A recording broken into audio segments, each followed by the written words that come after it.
Hello, everyone, and welcome. I hope that you're doing well and having a good day and staying safe and healthy. Today's video is a bit of a special one because it's the first time that I'm doing a collaboration with a company. I've gotten just a few email inquiries about different products, and this was the first one that I felt was a good fit for me. I actually already had a video planned that's in a similar vein, so I just decided that it would be great to combine the two and have something nice to talk about, sort of a prop to use for the video as well.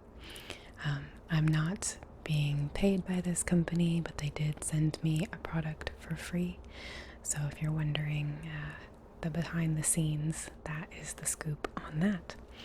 So if you guys are ready, we'll go ahead and get started. We're going to first look at and talk about the product a little bit, and then I'm going to transition into discussing some of my ideas for actually utilizing the product, and we're gonna end with some interesting information about some different popular flowers.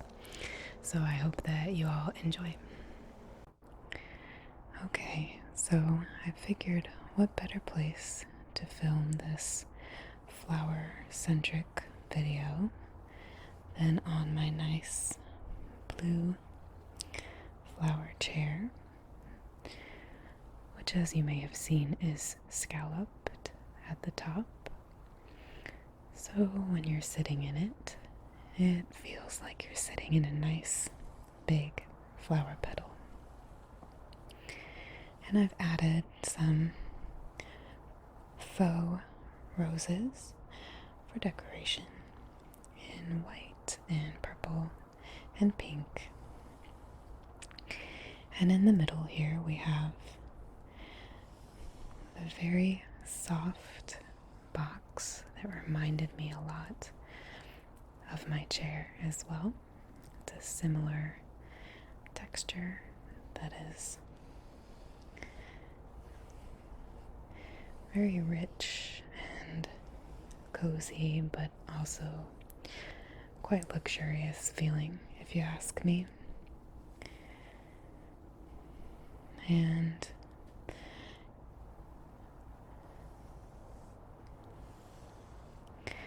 this box came to me from New York, from a company called Rose Forever. And this company specializes in something called eternity roses. And I had never heard of them myself.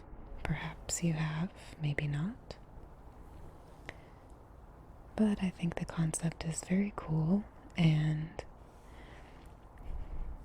I thought of a number of ways in which this can be an ideal gift for multiple years and reasons. So these are handcrafted, each arrangement.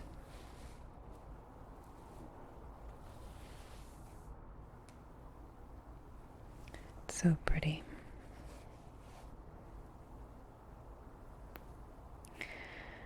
Here I have my eternity roses. These are real flowers, fresh flowers, in a nice soft lilac color. And this is the essential arrangement. But they have many other choices. Some of them come with many more roses and are much larger. Some of them are in circular containers rather than a box. However, it still has the same nice, luxurious fabric on the top and wrapped around all of the sides. And what's special about these, the reason why they're called eternity roses, is because they will last and look pretty like this without wilting and turning brown for one whole year. So, while 1 year is not an eternity, I did come up with a number of ways, as I was mentioning, to actually make these last for a very, very long time, for your whole lifespan if you'd like, which is one of the reasons why I think this actually is a really good gift for a number of different reasons, or something that you can just purchase for yourself. And we'll get into those ideas here in a moment.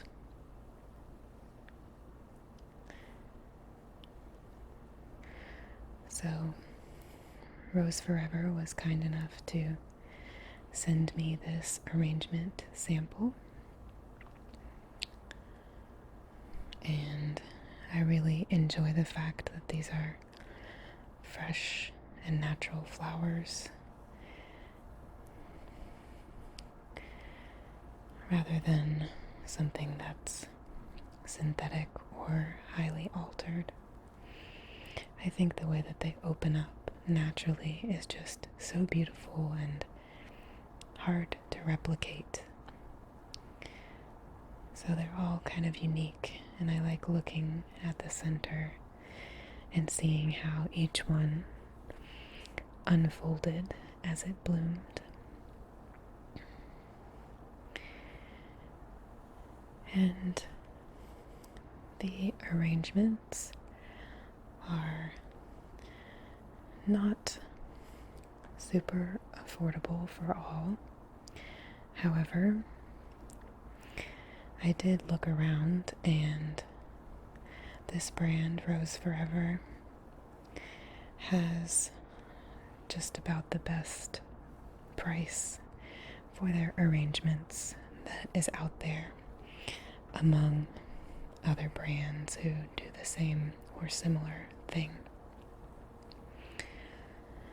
So then I was thinking, well, if someone is going to put a significant amount of investment into a gift, maybe there are ways that we can extend it and make it a cost savings over time as well, for those who might feel like this is a bit of a budget stretch.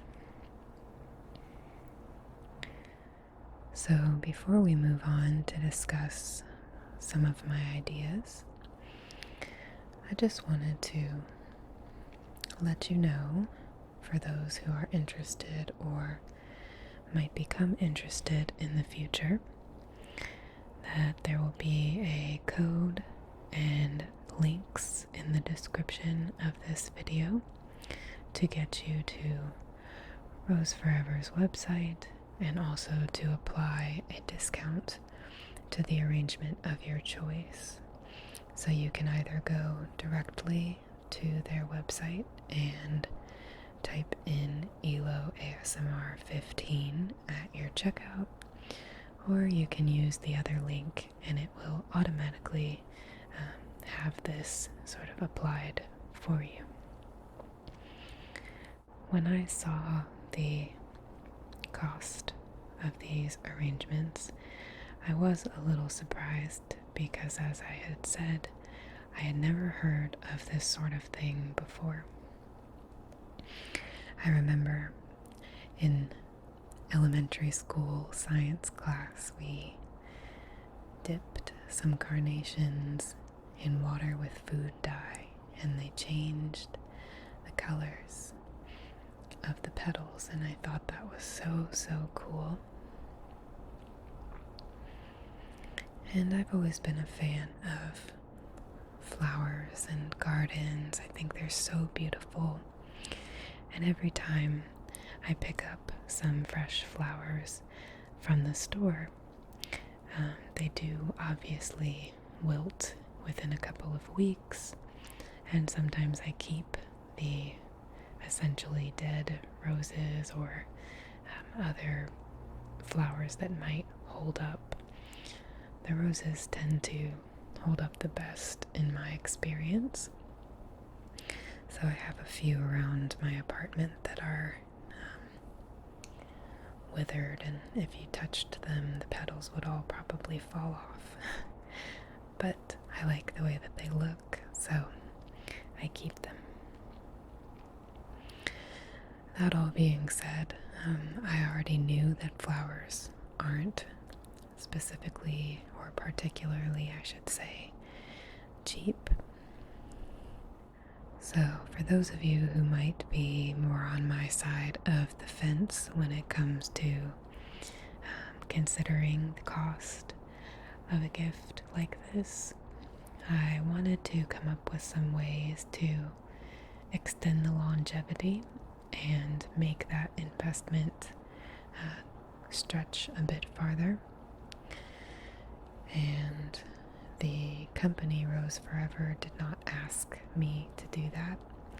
It's just something I had on my mind that I thought would be helpful, that I'd like to share. So I had a few thoughts. The first one, of course, is somewhat popular, I think, which is to frame your flowers in what's called a shadow box, which essentially is a wooden box that has a plexiglass or glass front to it. So it sort of seals things in there, and you can get one to the exact size of your arrangement, whatever it may be, and keep it for forever. Hang it on your wall at home as art, or put it in your office or bedroom, whatever is meaningful to you. And I think that that's, of course, a good idea for preserving. But I also thought that putting these in a shadow box isn't maybe enough to constitute a second gift. So I was thinking of ways, essentially, that year one you could gift your arrangement, and then year two you could modify the arrangement, since the flowers last 1 year, and present them as a new gift. So this would be great for a few things. I think anniversaries, weddings, but also I think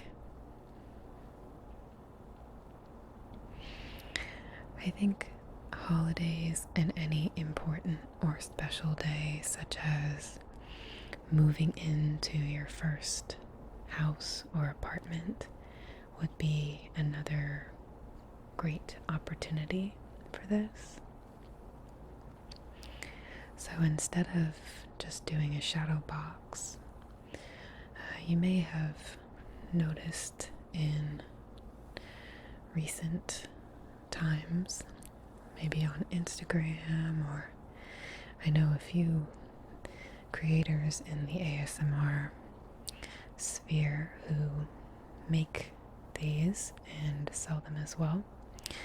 And those are resin sort of products that I was thinking could be shaped into either your initials or the word love, or a special date associated with the reason why you got them, the flowers, in the first place. So if you had a resin mold, you could have the flowers still preserved in them and as long as you could commandeer the flowers back, to have them made in time for the second sort of anniversary of the recipient getting these flowers. You could then make it meaningful by preserving them in a way that would make them last even longer. I hope that that makes sense. I think that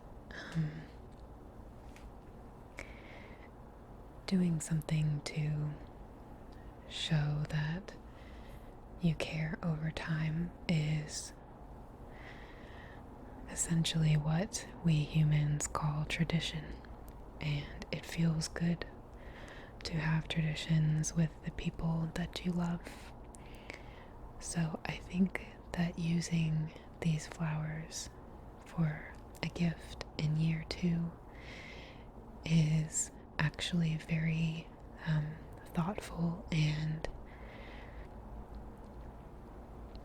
a loving gesture, because it shows that this really matters to you.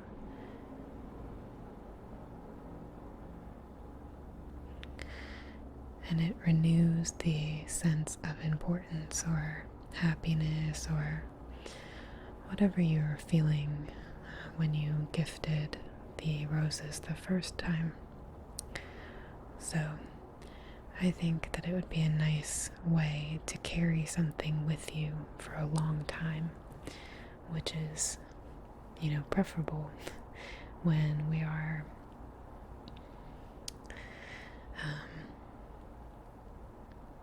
looking to celebrate a certain instance that will come about again and again. It's nice to have these meaningful little traditions to carry with you from home to home and life to life. So another idea I had was to preserve your roses at year 2 in clear glass ornaments. And that way you can hang them either around your house for decoration or on your Christmas tree if you celebrate, or really for any holiday as well, if not just every day. I imagined that these would look very pretty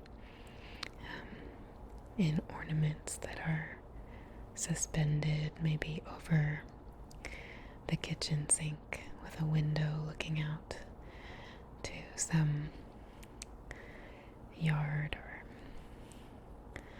some sort of nice view. That was my thought for home decoration, which I know is idyllic, but I do think that there are ways to make this look very pretty in an ornament for a variety of reasons, not just holidays. Although that does increase the sense of tradition, definitely.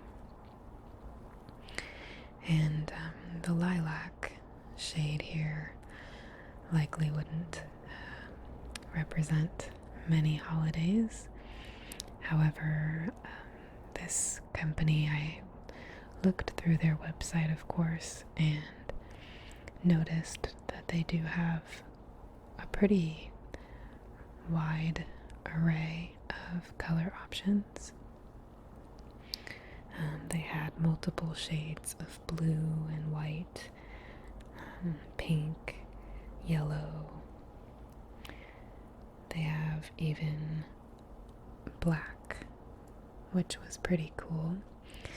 And then they have ones that are like a metallic silver and a metallic gold, which are very interesting looking.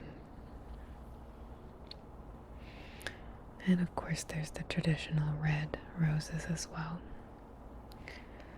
So there are a lot of options, is my point. You can match it to the decor of your house or to the feel of the celebration. So, as I mentioned, for me, I had already been thinking about a flower themed video, and the reason for that was because when I was moving, I went through a lot of my old letters that I had written back and forth with my grandparents, and I found some little treasures, I guess.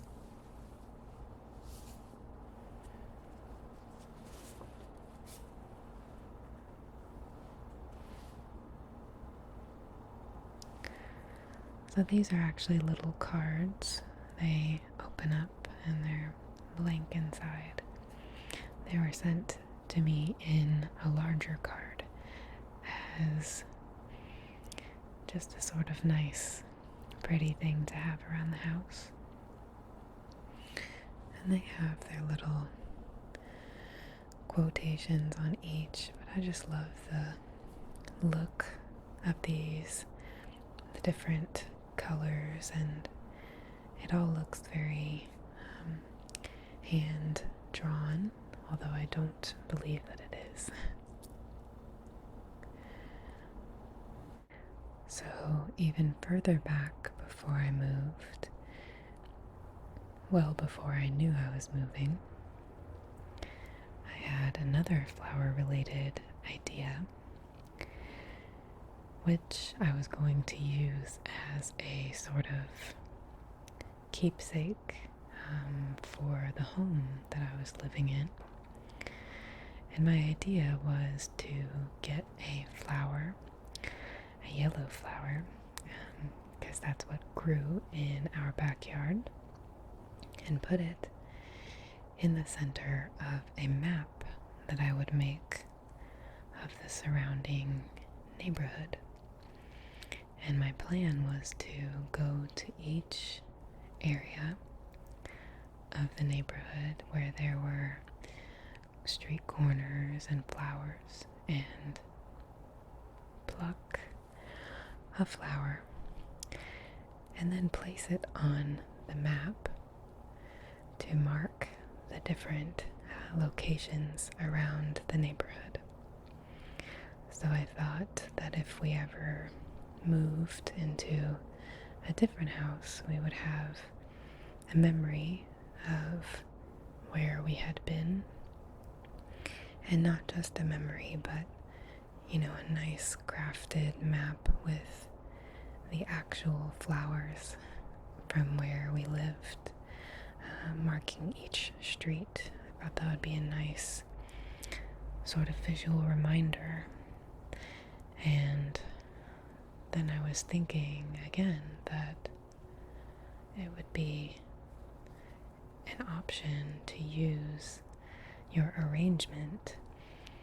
Maybe not the whole thing, that would be up to you and how large you wanted your map to be.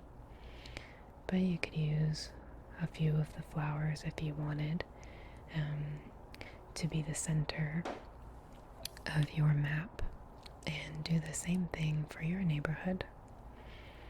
And I thought that that would be especially nice for people who are just moving in to their home, as well as those who are in the military and move a lot.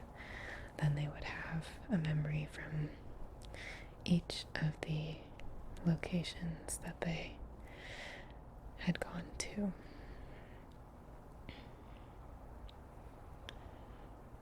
So this could be your home base after the first year of just enjoying them and having them out in your home somewhere as a beautiful decoration. So now that we've discussed all of those ideas and gotten to enjoy this beautiful arrangement, I wanted to talk about some flowers in general. I did begin my research with the rose, as it is obviously topical.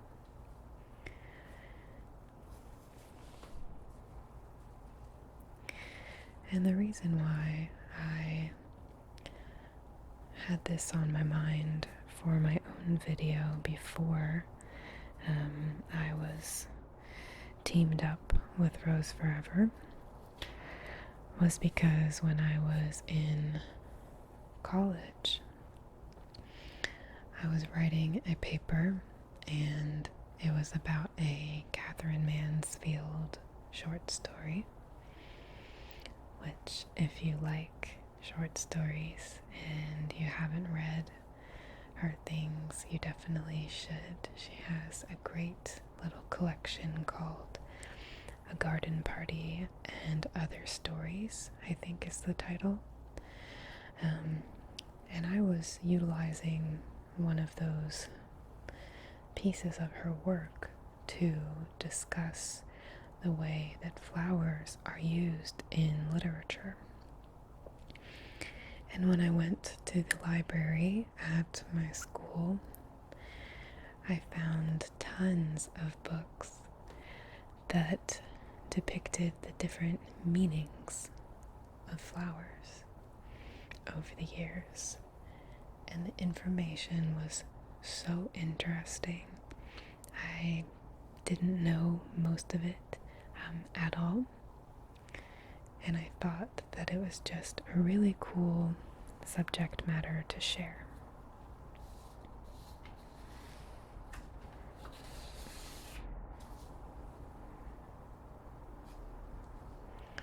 So first, of course, we have the rose. And the information that I'm using for this video is from a 1960 book called Folklore and Symbolism of Flowers, Plants, and Trees by Ernst and Johanna Lehner. So in that book, they talk about the fact that roses are one of the oldest flowers to be cultivated.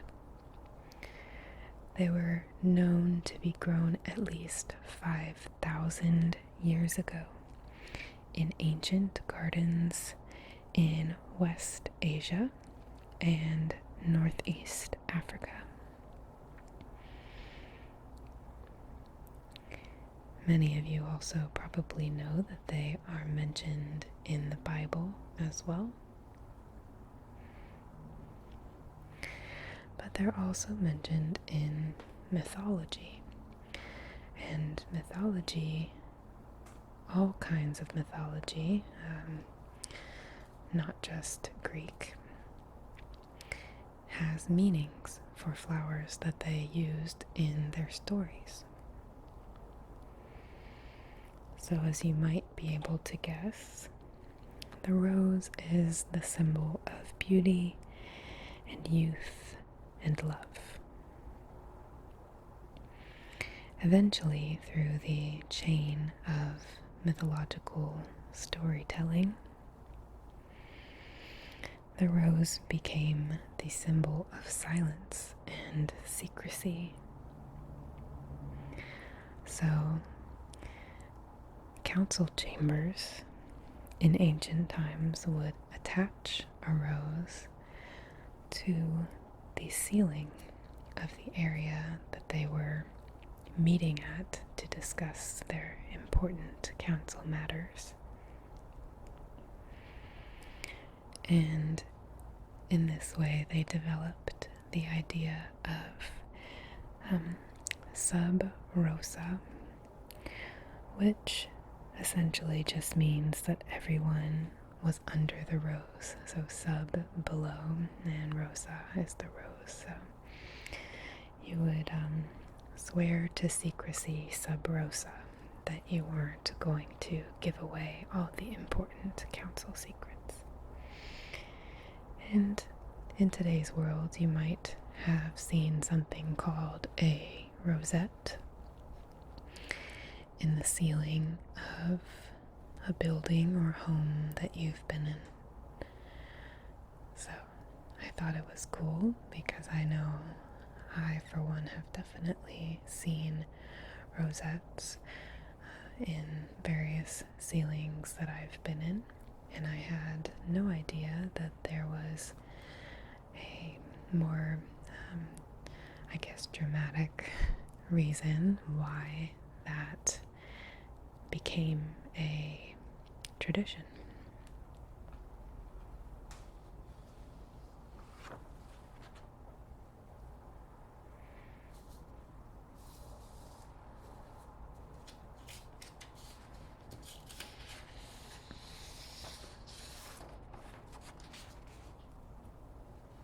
The next flower that I wanted to discuss is the lily. And lilies look fairly different, as you can see. So I wanted to show a mixture in case maybe you've seen one before and you just don't know it. So the lilies are native to the Near East, which, if you're like me and are not much of a geography buff, the Near East is composed of West Asia, Turkey, and Egypt. And if you're a big Harry Potter fan, like I am, you might be able to guess what the lily symbolizes. It is the sacred flower of motherhood. It also, in some forms of mythology, was a symbol for fruitfulness. And it was used to symbolize many goddesses for a lot of ancient religions. So the overall meanings that are attached to the lily are light, sky, marriage, and motherhood.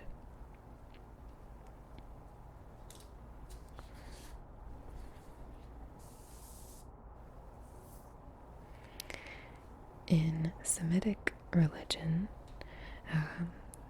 there's legend that the lily came from the tears of Eve when she was kicked out of the Garden of Eden, and she found that she herself was becoming a mother. In Christian lore, the lily is noticeable because it was said to have been yellow until the Virgin Mary plucked one, at which point in time it became white.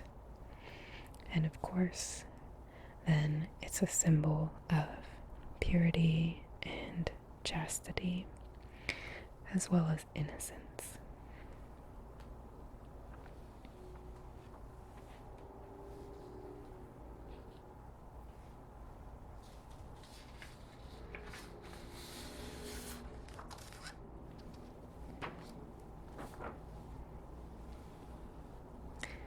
Next is mistletoe. So this one I chose because it has a very, to me, interesting backstory.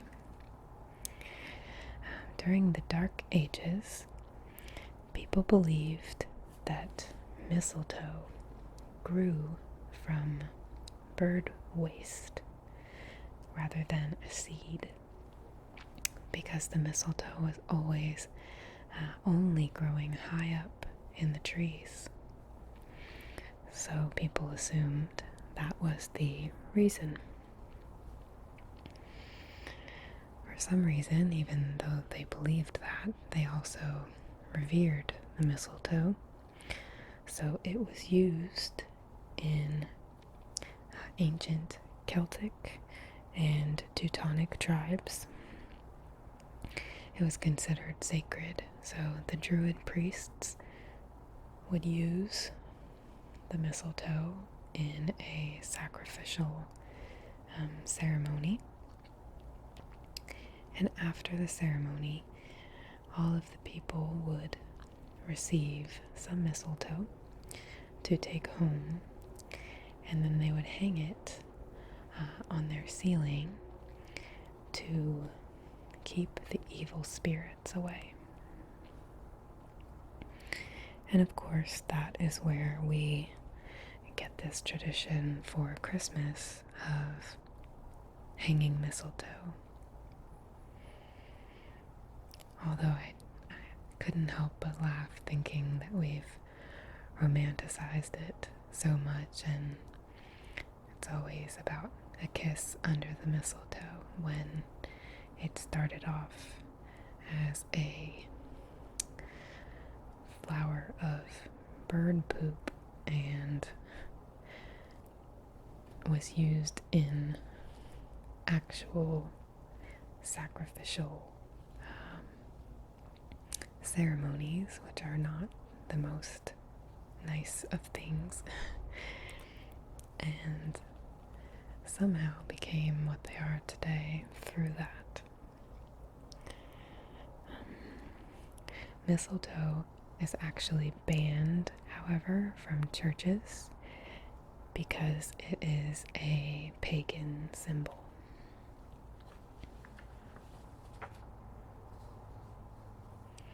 Which I think there's a lot of interesting maybe irony or cross meanings happening there, considering mistletoe is used for Christmas, and Christmas is technically a pagan holiday as well.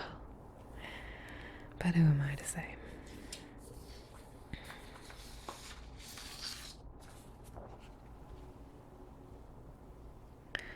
Finally, we have the tulip. Tulips also come in a variety of colors, and you might recognize them from your emoji options on your phone. There's a pink tulip flower. This flower actually has Persian roots. There was a legend of a young man who was suffering in unrequited love. His name was Farhad, and in his youth, depressed that the woman he loved didn't love him back, he walked out into the desert and intended to die of a broken heart. But as his tears fell, they turned the sand into the beautiful blossom of the tulip.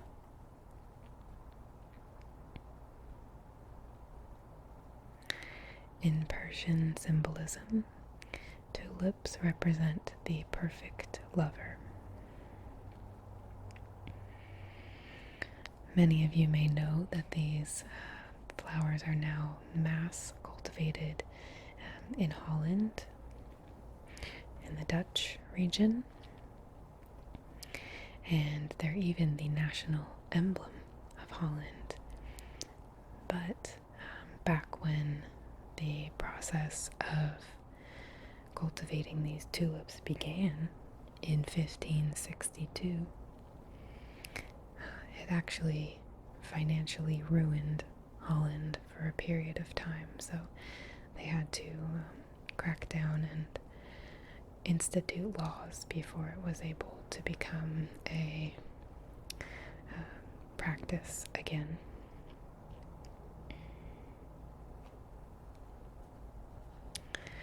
I love the way that the tulip looks, and if you've never seen the tulip farms in Holland,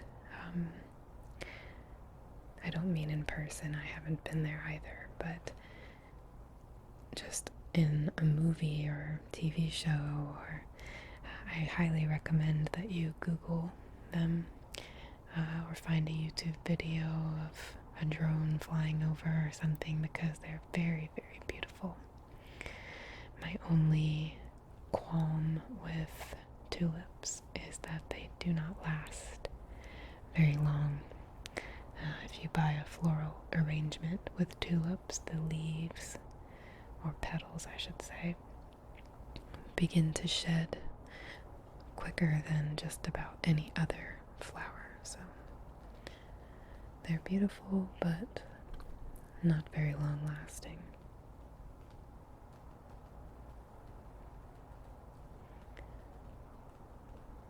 So I hope that you all enjoyed learning a little something about flowers and maybe mulling over some ideas for your own floral arrangement.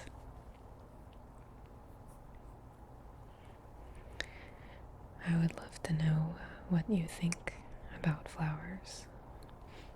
And for those who might be literary nerds also, there's a lot of really cool information about different authors utilizing certain flowers in their work to send a hidden message to another character. So you might read that one of the characters gave another a yellow rose, and you don't really think anything of it, but in reality that yellow rose might mean skepticism, or that they are mad at them, or there's a lot of really cool backstory when it comes to flowers, and I think that's expected since they are a part of nature and they've been around forever. I just know that few things feel better to me than seeing the first flowers bloom after the long cold winter. It's just such a powerful symbol of life, and they're truly so beautiful, to me at least. I love looking at all different types. I just love the sensation of seeing flowers and smelling them if they have a certain smell, looking at all their different petal shapes and sizes and colors. It's just a very beautiful thing, I think. So I'm glad that I was able to make this video, and I wanted to say thank you to Rose Forever for sending me this arrangement. I also wanted to mention that I think this box would take very well to a hot glue gun. So if you wanted to add a ribbon or design of some sort, I think it would be very easy to do so and customize, personalize the box a bit more. Although it is quite sharp looking on its own, I think it would also look nice with some chocolates or any sort of extra little thing that you or the person you get them for, if not you, likes. So I hope that you all enjoyed this and maybe learned a little something, and I will see you in my next video.